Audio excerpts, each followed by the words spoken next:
Jadi waktu saya dalam pendidikan, sekitar 2 bulan awal, saya dicari sama beberapa gumil dan pengasuh saya. Yang namanya Didi mana? Yang namanya Didi mana? Kamu viral. Suatu hari ada pengasuh tiba-tiba bilang, oh kamu yang di video ya? Oh iya, jadi itu saya baru tahu, oh ternyata videonya baru rilis. Tapi saya sendiri baru lihat videonya setelah 3 bulan itu selesai kan, baru bisa lihat HP. Pertama kali membaca judulnya, saya kaget.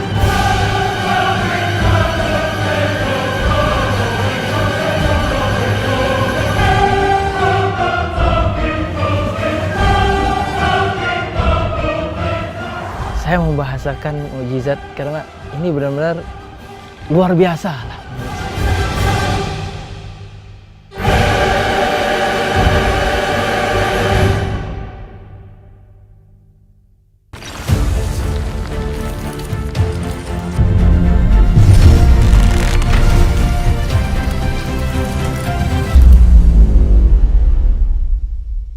Bismillahirrahmanirrahim. والتين والزيتون وطور سينين وهذا البلد الأمين لقد خلقنا الإنسان في أحسن تقويم.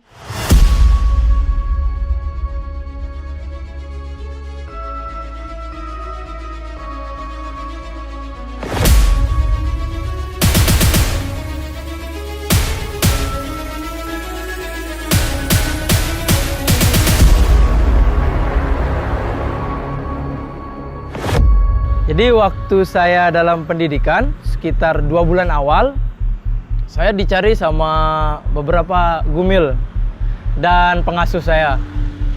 Yang namanya Didi mana? Yang namanya Didi mana? Kamu viral.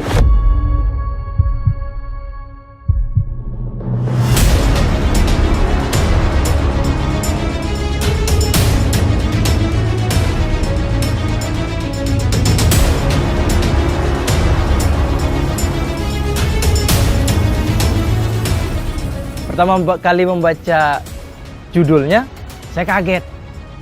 Tapi setelah saya nonton, dan setelah nonton itu diberikan arahan, masukan, nasihat sama pengasuh saya, alhamdulillah ada nilai plusnya juga menurut saya.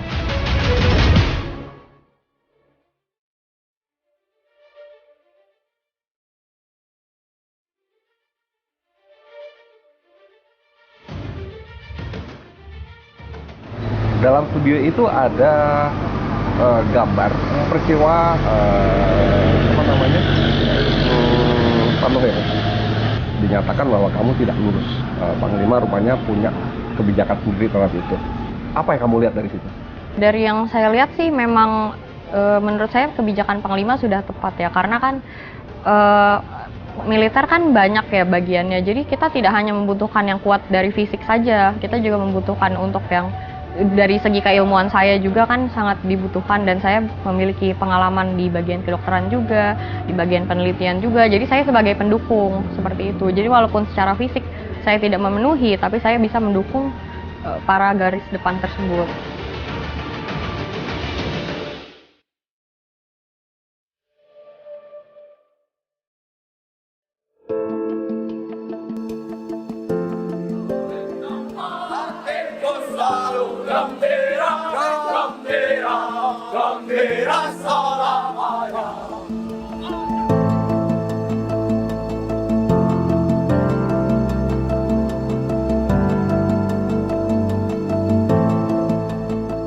Saat masa pendidikan sih penyesuaian, karena saya kan sebelumnya juga tidak terlalu sering olahraga. Tapi setelah itu saya bisa mengikuti kegiatannya, dan alhamdulillah saat tes terakhir ada peningkatan. Pernah cedera waktu itu tapi sudah sembuh izin. Memang kan ada latihan untuk membawa beban berat, lalu kemudian kan tidak terbiasa. Lalu sempat ada fraktur sebentar, tapi sudah membaik. Kemudian kan karena nggak boleh kontak orang tua juga kan, jadi kurang ada support system. Tapi akhirnya dapat support system dari teman-teman, saling mendukung.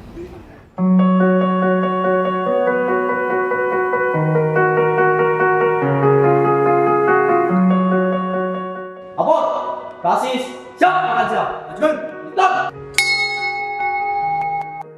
Selamat, bangun. seperti kata pengasuh saya, kalian di sini dirubah kulit sipil kalian menjadi militer. Itu yang menurut saya sangat berat, tahap-tahap pendidikan dasar militernya. 3 bulan di awal benar-benar itu saya rasa begitu berat. Terus jam 4 subuh sudah mulai aktivitas olahraga. Awal-awal itu sangat berat, sangat dingin, sangat malas. Namun seiring berjalannya waktu dan pengasuh di sana, pelatih saya di sana mengajarkan kita untuk menerima, menyadari bahwa kita sedang belajar, berlatih di sini menjadi seorang yang militan. Akhirnya saya nikmati dan benar-benar nikmat ternyata lama-lama. Begitu menurut saya.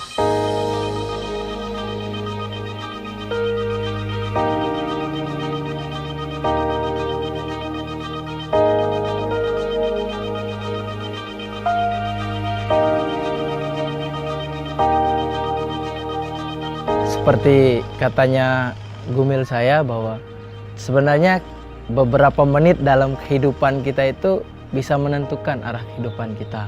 Jadi jangan pernah meremehkan, bahkan cuma waktu sebatas 5 menit saja.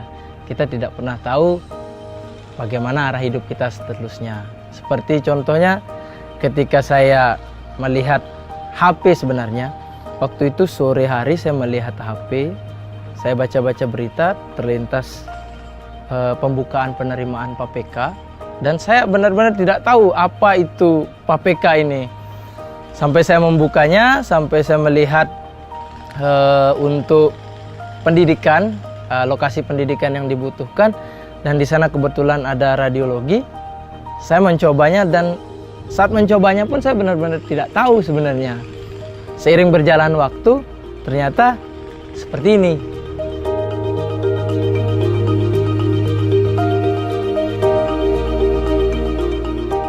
Sebenarnya saya sering mendapatkan pertanyaan ini ya, kenapa tidak jadi dokter spesialis aja, maksudnya jadi dokter yang non-militer saja.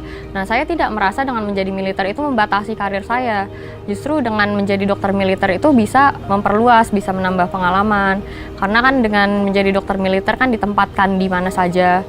Terus kemudian kebetulan saya angkatan darat kan bisa ditempatkan di daerah-daerah terpencil juga. Dan Korps Kesehatan Militer juga mempunyai jaringan yang luas. Jadi justru saya bisa mendapatkan pengalaman yang lebih banyak. Dan kemudian untuk membuka praktek pribadi tersebut justru tidak dibatasi. Jadi saya bisa berpraktek di rumah sakit militer juga misalnya untuk mengabdi, lalu bisa juga di praktek pribadi. Justru karena saya sudah mendapatkan pengalaman lebih banyak dari sebagai militer, saya bisa menerapkan ilmu-ilmu yang saya dapatkan itu untuk di praktek pribadi. Jadi saya tidak merasa justru itu menjadi kendala.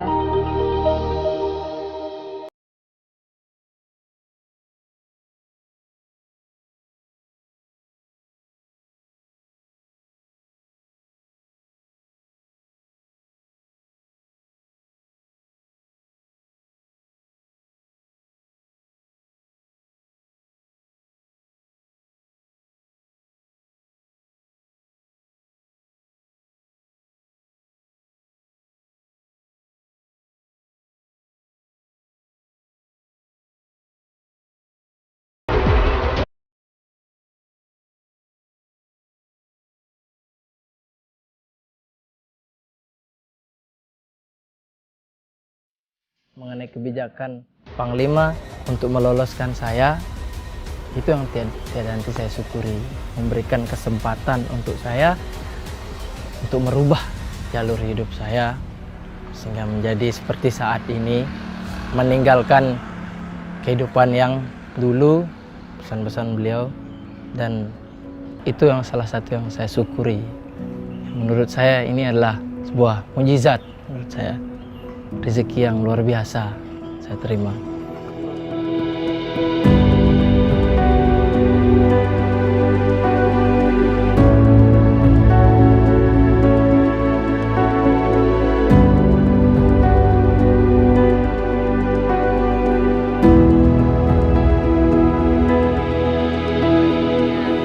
Jadi setelah ini sih saya lebih fokus ke kesehatan militernya, lalu kemudian menggali lagi apa yang bisa saya lakukan untuk memajukan kesehatan militer tersebut.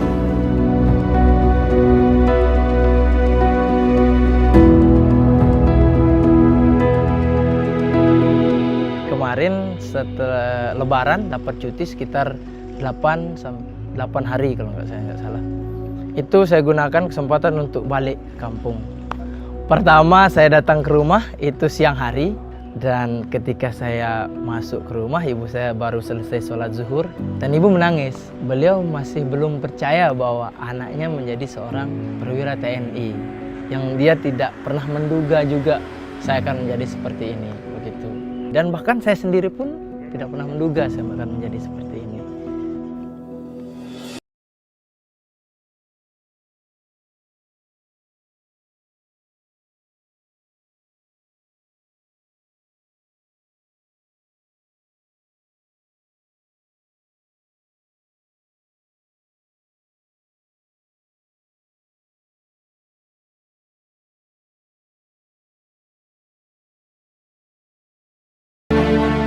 Saya membahasakan mukjizat karena ini benar-benar rezeki yang luar biasa lah menurut saya.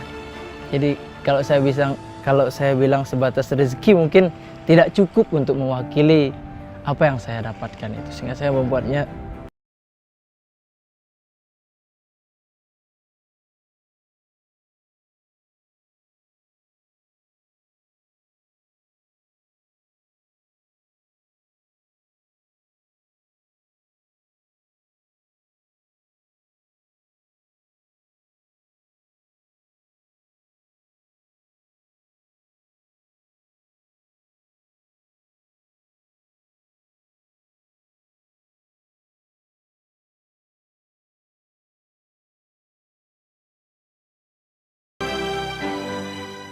Terima kasih sudah nonton.